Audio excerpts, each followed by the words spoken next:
Hello दोस्तों, clear concept channel में आप सभी का स्वागत है।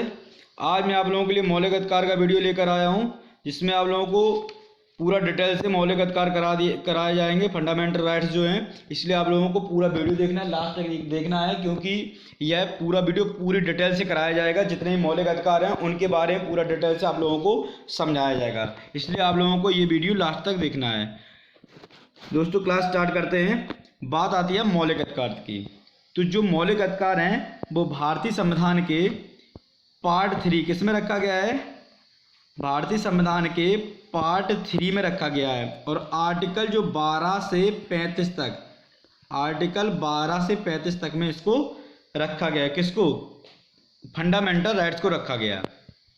अब दोस्तों, जो फंडामेंटल राइट्स है इसको एक और संज्ञा दी गई। ये क्वेश्चन कई बार एग्जाम में पूछ लिया गया है कि किसको भारत का मैग्ना कार्टा कहा जाता है। तो दोस्तों, जो मौलिक अधिकार हैं, जो मौलिक अधिकार है इनको भारत का मैग्ना कार्टा कहा जाता है। क्या कहा जाता है? मैग्ना कार्टा कहा जाता है।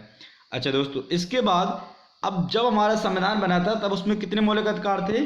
7। कितने मौलिक अधिकार थे? 7। लेकिन वर्तमान में कितने मौलिक अधिकार हैं? तो वर्तमान में 6 मौलिक अधिकार हैं। कितने मौलिक अधिकार हैं? 6 मौलिक अधिकार हैं। तो एक कहाँ गया दोस्तों? तो जो एक मौलिक अधिकार है, कौन सा? संपत्ति का अधिकार।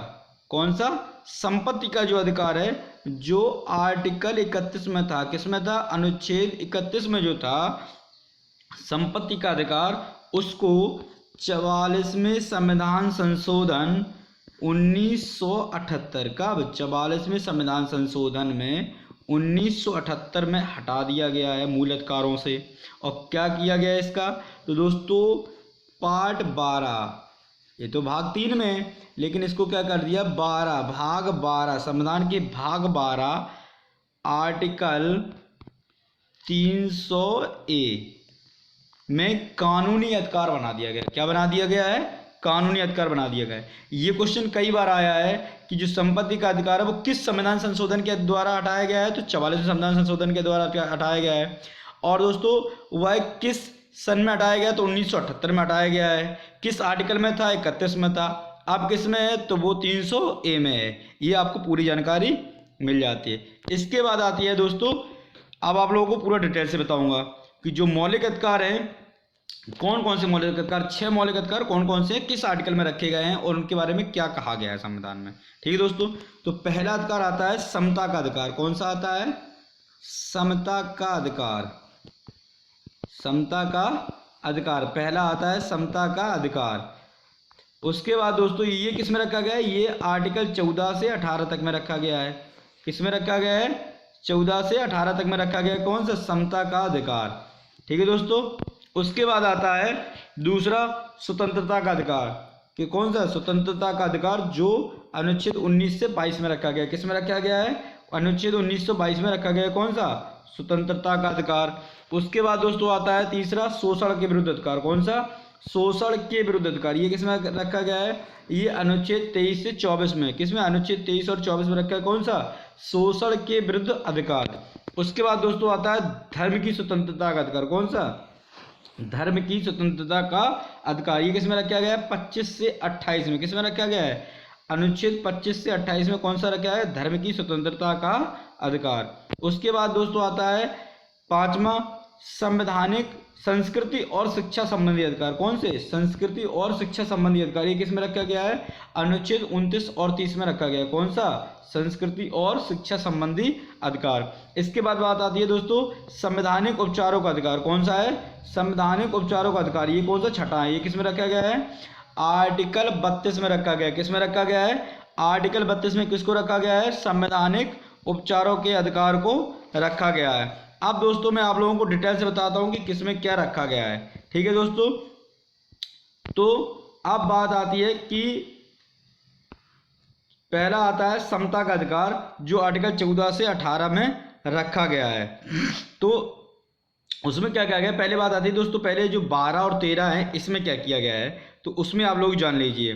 तो जो अनुच्छेद 12 है उसमें कहा गया है कि जो मूल अधिकारों से संबंधित राज्य का जो शब्द है, क्या कहा गया? राज्य का शब्द, जो 12 से भाग, जो अनुच्छेद 12 है, जो पार्ट 3 में, भाग 3 में जो मौलिक अधिकार दिएंगे, इनको परिभाषित किया गया। क्या परिभाषित किया गया? इनको परिभाषित किया गया है और कौन कौन सी चीज़ें उसमें शामिल की गई हैं, क्या क्या चीज़ें उसमें शामिल की गई हैं, ये 12 भाग किसमें दिया गया, अनुच्छेद 12 में दिया गया है। और दोस्तों अनुच्छेद जो 13 है उसमें क्या कहा गया है कि जो विधियां हैं, इसकी विधियां हैं, जो जो कौन इसको लागू करवाएगा, क्या होगा, उसके बारे में 13 में कहा गया है। ठीक है दोस्तों। अब आते हैं बात जो एग्जाम में हम नॉर्मली पूछ लिया जाता है, 12-13 कभी नहीं पूछा जाता है। बात आती है समता का अधिकार। ये समता नहीं है, ये समता है दोस्तों। क्या है? समता। ये समता का अधिकार है। ये समता थोड़ा हटा देना, सॉरी इसके लिए दोस्तों। समता का अधिकार 14 से 18 में। अब बात आती है आर्टिकल 14। कौन सा आर्टिकल? आर्टिकल 14 क्या कहता है, ये बात समझिए आप लोग, ध्यान से सुनना कि विधि के समक्ष समता और विधियों के समान संरक्षण। क्या कहा गया है? विधि के समक्ष समता और विधियों के समान संरक्षण। अब आप इसको मैं डिटेल समझाता हूं कि जो विधि के समक्ष समता से क्या मतलब है इसका, कि किसी व्यक्ति के पक्ष में, क्या कहा गया, किसी व्यक्ति के पक्ष में विशिष्ट विशेषाधिकार की अनुपस्थिति। मतलब कि जो कोई व्यक्ति है उसकी किसी को विशेषाधिकार नहीं दिए गए हैं, सबको समान अधिकार हैं, सबके विधि के समान, मतलब कि सबको समानता दी गई है, किसी को विशेष अधिकार नहीं दिए गए। कानून के सामने सब लोग बराबर, चाहे वो गरीब हो, चाहे वो अमीर हो, चाहे वो छोटा हो, चाहे वो बड़ा हो, किसी भी जात धर्म को हो, सबके लिए समानता है। इतना समझ में आ गया। अब दिए गए ये समान संरक्षण, विधि के समान संरक्षण, ये बात की गई है किसमें? विधि के समान संरक्षण। ठीक है दोस्तों। मतलब इसका क्या कहा गया है कि कोई भी व्यक्ति हो, चाहे वो अमीर हो, गरीब हो, ऊंचा हो, नीचा हो, अधिकारी हो या गैर अधिकारी हो, विधि के ऊपर नहीं है, सबको समान संरक्षण दिया जाएगा। आगे समझ, इतना समझ में आप लोगों को? ठीक है। ये कैसे में कहा गया है?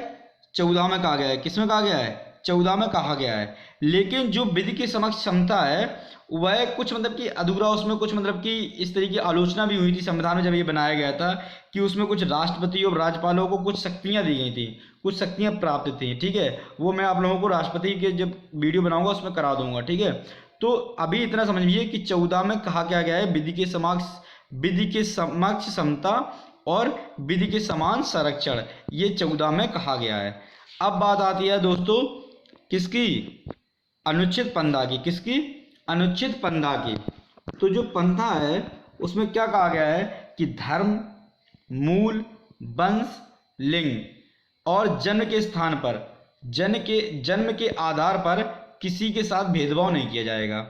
मतलब समझो आप कि धर्म, मूल, वंश के किस धर्म का है, किस जाति का है, किस स्थान पर जन्म लिया है, वो मेल है या फीमेल है, इस आधार पर उसके साथ भेदभाव नहीं किया जाएगा। इस किस में कहा गया है? ये आर्टिकल 15 में कहा गया है। ठीक है दोस्तों। बात आती है आर्टिकल नंबर 16 की। किसकी बात आती है? आर्टिकल नंबर 16 की बात। जो आर्टिकल 16 है, कौन सा आर्टिकल? जो 16, उसमें कहा गया है कि राज्य के अधीन किसी पद पर, कोई पद हो, नियोजन या नियुक्ति किसी की जाए तो उससे संबंधित नागरिकों के साथ अवसर की समानता। मतलब कि वह किसी भी धर्म से हो, किसी भी जाति का हो, किसी भी लिंग का हो, किसी भी जन्म का स्थान हो कहीं भी, तो उसके साथ उसको किसी कार्यालय में या किसी नियुक्ति के लिए अयोग्य नहीं ठहराया जाएगा। आया समझ में? सबको अवसर की समता है कि सबको इस समान अवसर दिया जाएगा, चाहे वो किसी भी जाति वर्ग का हो, किसी भी धर्म का हो, उससे मतलब नहीं है। ठीक है। ये लोक नियोजन की बात किसमें की गई है? आर्टिकल 16 में। किसमें की गई है? आर्टिकल 16 में लोक नियोजन की बात कही गई है।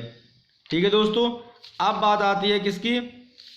आर्टिकल 17 की। किसकी बात आती है? आर्टिकल 17 की। किसकी बात आती है? आर्टिकल 17 में क्या कहा गया है? तो जो छुआछूत की बात कही गई, किसकी बात की गई? छुआछूत, मतलब कि अस्पृश्यता का अंत। किसका कहा गया है? अस्पृश्यता का अंत की बात की गई। किसमें? समाप्त करने, इसी आर्टिकल 17 में कही गई है और ये आ भी चुका है। लेकिन ये जो अस्पृश्यता है, इस जो शब्द है, ये संविधान में इसका कोई वर्णन नहीं दिया गया है, न इसको परिभाषित किया गया है। ठीक है। लेकिन हम जो कुछ सामाजिक धारणाएं होती है समाज की, उसमें मतलब कि ये होता है कि छुआछूत होती है कि हम इसको पानी नहीं भरने देंगे, इस पर ये इस धर्म का है, वो इस धर्म का है, तो इस चीज़ से किसी की धर्म मतलब कि और उसके आधार पर किसी को मतलब कि बेइज्जती या उसको किसी में धार्मिक स्थान पर या अस्पताल में या किसी शैक्षिक संस्थान में उसको मनाही नहीं है, ठीक है, उसके साथ भेदभाव नहीं किया जा सकता है, ठीक है, या उसको किसी भी प्रत्यक्ष अप्रत्यक्ष रूप से उसके साथ किसी तरीके के ये चीज़ न लगे कि उसको कि हमारे मौलिक अधिकारों का हनन हुआ है, ठीक है दोस्तों। तो ये आर्टिकल 17 में छुआछूत की बात कही गई है, ठीक है दोस्तों, मेन बात है छुआछूत की बात की गई है, यही एग्जाम में आता भी है, ठीक है, या फिर आपसे डायरेक्ट पूछ लिया गया अस्पृश्यता का अंत आर्टिकल कौन सा आर्टिकल है, तो आर्टिकल 17 है। इसके बाद आती है दोस्तों बात आर्टिकल नंबर 18। कौन सी बात आती है? Article number 18। उसमें क्या कहा गया है कि उपाधियों का अंत। क्या कहा गया है? आर्टिकल नंबर 18 में कहा गया है कि सेना या विद्या संबंधी सम्मान के लिए सिवाय मतलब कि यह तो किसी शैक्षणिक संबंधी या फिर सेना, यही दो उपाधि मिलेंगी, इसके अलावा कोई उपाधि नहीं दी जाएगी। यदि आपको कोई उपाधि चाहिए तो आप बगैर राष्ट्रपति की अनुमति की उपाधि नहीं ले सकते। उसमें क्या क्या प्रावधान है? 4 प्रावधान दिए गए, मैं आप लोगों को चारों प्रावधान बताता हूँ।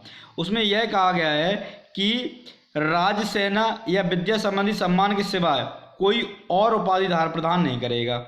यदि करना है तो आपको राष्ट्रपति से अनुमति लेनी होगी। दूसरा कहते हैं भारत का कोई नागरिक विदेशी राज्य से कोई उपाधि प्राप्त नहीं करेगा। मतलब भारत का कोई अगर नागरिक है तो विदेश से कोई भी उपाधि धारण नहीं कर सकता है। जैसे पहले कर लेते थे नाइटहुड वगैरह, ये उपाधि धारण कर लेते थे, तो अब नहीं कर सकते हो, ठीक है। उसके बाद क्या क्या है कि कोई विदेशी राज्य के अधीन लाभ या विश्वास के किसी पद को धारण करते हुए किसी विदेशी राज्य से कोई भी उपाधि धारण राष्ट्रपति की सहमति के बिना नहीं कर सकता। आगे समझे तो आपको सिर्फ विद्या और सेना संबंधी उपाधि के अलावा आप कोई भी उपाधि धारण नहीं कर सकते हैं। ये 18 में बात कही गई है। और ये आर्टिकल थे 14 से 18। कौन सा? समता का अधिकार। कौन सा था? समता का अधिकार। अब बात आती है वो दोस्तों स्वतंत्रता का अधिकार। कौन सा? स्वतंत्रता का अधिकार। इसमें 3 आर्टिकल दिए गए हैं, 19, 20, 21, 22 और 4 दिए गए हैं, ठीक है। तो सबसे पहले बात करते हैं आर्टिकल नंबर 19 की। इसमें 6 मौलिक अधिकार दिए गए हैं। कितनी अधिकारों की सुरक्षा दी गई है? 6 अधिकारों की सुरक्षा दी गई है। उसमें आप लोग 6 अधिकार कौन कौन से हैं? वाक एवं अभिव्यक्ति की स्वतंत्रता, अभी मैं आपको डिटेल से बताऊंगा। वाक एवं अभिव्यक्ति की स्वतंत्रता, सम्मेलन करने की स्वतंत्रता, संघ बनाने की स्वतंत्रता, देश में भ्रमण करने की स्वतंत्रता, संचरण करने की स्वतंत्रता, किसी भी राज्य में निवास करने की स्वतंत्रता और वृत्ति। ये 6 दी गए थे। उसमें एक आती है प्रेस की स्वतंत्रता। किसकी आती है? प्रेस की स्वतंत्रता। ये अभी पूछ भी लिया गया था कई बार एग्जाम में। प्रेस की स्वतंत्रता किसके अंदर आता है? तो आर्टिकल नंबर 19 के अंदर आता है। कौन सी? प्रेस की स्वतंत्रता। तो दोस्तों आपको ये स्वतंत्रता है, मतलब कि क्या कहा गया है कि जो इसमें 6 मौलिक अधिकार दिए गए हैं कि आपको ये स्वतंत्रताएं दी गई हैं कि आप प्रत्येक नागरिक को यह दर्शाने के लिए कि वह मतलब कि अपने विचारों को स्वतंत्रता पूर्वक किसी के समक्ष व्यक्त कर सकता है या किसी के विचारों को अपनी भाषा अनुसार व्यक्त कर सकता है। ये उसको वाक एवं अभिव्यक्ति की स्वतंत्रता में दिया गया है, ठीक है। जिसमें प्रेस की स्वतंत्रता आ जाता है, अपने विचारों को प्रसारित करना आ जाता है, फोन टैपिंग के विरुद्ध अधिकार, इस तरीके से कई सारे अधिकार इसमें आ जाते हैं, ठीक है दोस्तों। अब दूसरी बात आती है शांति पूर्वक सम्मेलन की स्वतंत्रता, ठीक है। किसकी आती है? शांतिपूर्वक सम्मेलन की स्वतंत्रता। मतलब कि किसी भी नागरिक को बिना हथियार के शांतिपूर्वक होने का अधिकार, मतलब कि वो शांतिपूर्वक संगठन एकत्रित हो सकते हैं, बगैर हथियार के वो एकत्रित हो सकते हैं। ये किसमें कहा गया है? शांतिपूर्वक सम्मेलन की स्वतंत्रता। ये आर्टिकल 19 में ये सारे, पहला मैंने बताया वाक एवं अभिव्यक्ति स्वतंत्रता, शांतिपूर्वक सम्मेलन की स्वतंत्रता। दूसरा आता है संगम और संघ बनाने की स्वतंत्रता। सभी नागरिकों को सभा, संघ या सहकारी समितियां बनाने का अधिकार होता है। चाहे वो राजनीतिक दल बनाने का अधिकार हो, कंपनी या साझा फर्म बना सकते हैं, समितियां बना सकते हैं, क्लब बना सकते हैं, व्यापारिक संगठन बना सकते हैं। ये बनाने का अधिकार आप लोगों को आर्टिकल 19 में दिया गया है, संगम एवं संघ बनाने का अधिकार। उसके बाद आती है अबाध आचरण करने का, संचरण करने का स्वतंत्रता। मतलब आप भारत के नागरिक हैं आप देश के किसी भी हिस्से में संचरण कर सकते हैं, किसी भी हिस्से में जा सकते हैं, किसी भी हिस्से में घूम सकते हैं, ये आपको स्वतंत्रता है। ठीक दोस्तों। और आती है निवास करने का अधिकार। हर नागरिक को, देश के किसी भी नागरिक, कोई भी नागरिक हो, उसको देश के किसी भी हिस्से में बसने का अधिकार है। किसमें? देश के किसी भी हिस्से में बसने का अधिकार है, लेकिन जम्मू कश्मीर छोड़कर। लेकिन अब उसमें भी हो गया है, क्योंकि 370 धारा हट गई है।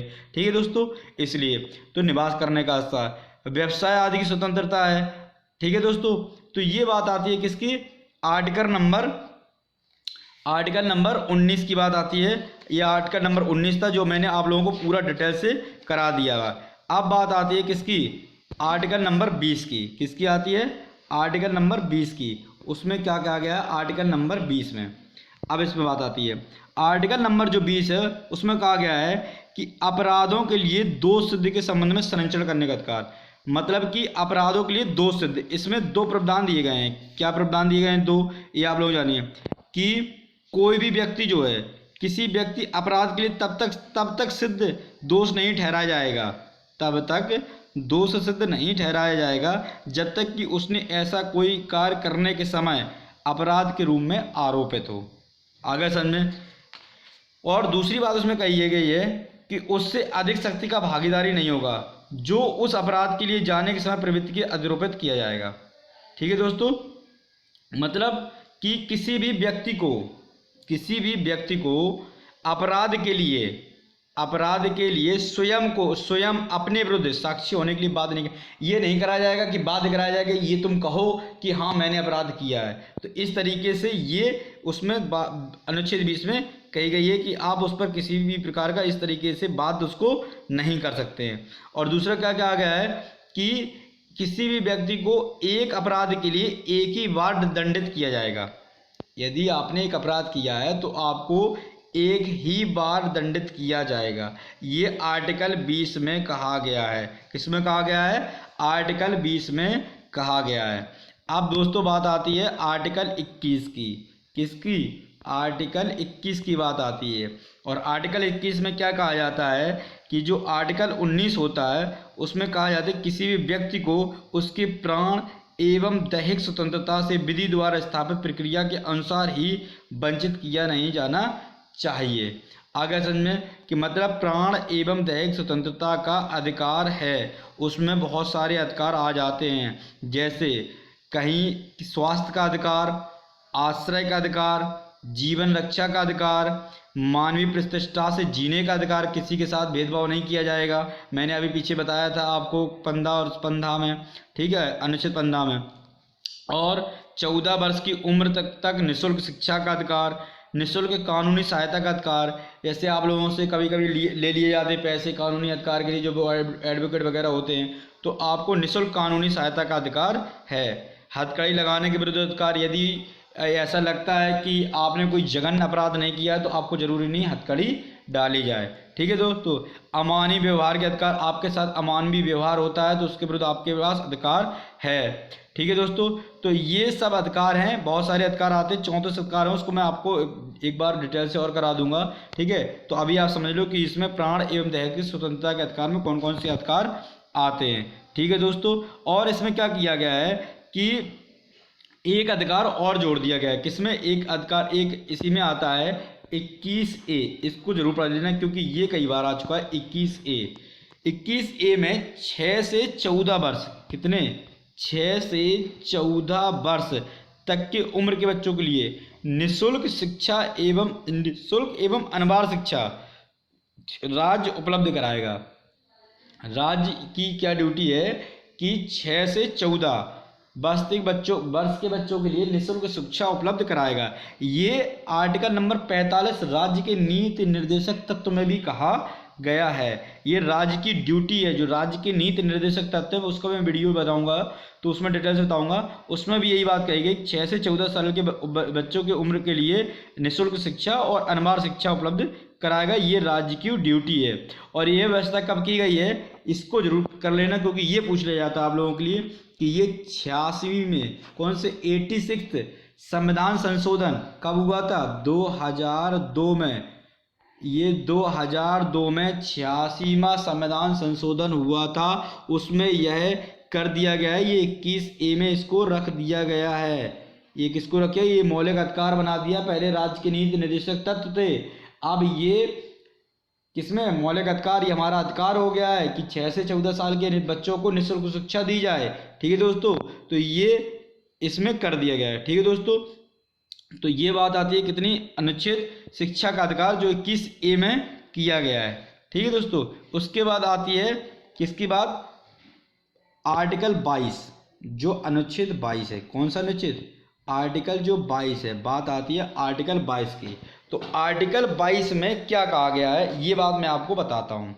उसमें क्या कहा गया है कि गिरफ्तार करने के आधार पर सूचना देने का अधिकार। यदि आप गिरफ्तार करते हैं तो उसको सूचना देना चाहिए कि आपको किस आधार पर गिरफ्तार किया जा रहा है। ठीक है दोस्तों, उसके बाद परामर्श और प्रतिरक्षा करने का अधिकार। ठीक है, वह परामर्श कर सकता है अपने एडवोकेट से या वकील से।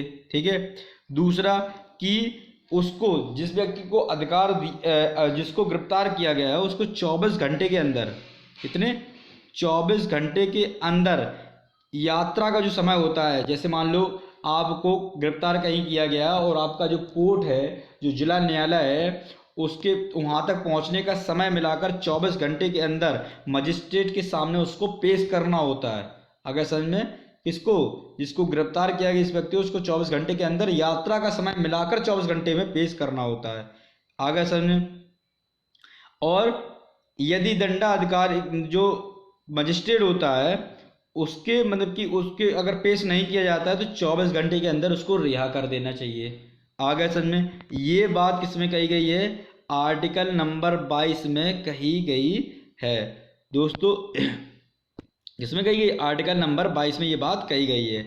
आज दोस्तों मैं यहीं तक रख रहा हूँ, कौन सा स्वतंत्रता का अधिकार हो गया है। इसके बाद आप लोगों को अगले वीडियो में इससे और आगे डिटेल कराई जाएगी शोषण के विरुद्ध अधिकार से। तो दोस्तों आपको नेक्स्ट वीडियो भी देखना जरूरी है, क्योंकि ये भी पूरा डिटेल से कराया जाएगा। अभी आप लोगों को 19 से 22 तक आर्टिकल हो चुके हैं मौलिक अधिकार। यदि आप लोगों को मेरा वीडियो पसंद आए तो इसको लाइक करिए, सब्सक्राइब करिए, शेयर करते रहिए, जिससे मैं आप लोगों के लिए और अच्छे से अच्छे वीडियो ला सकूँ। धन्यवाद दोस्तों।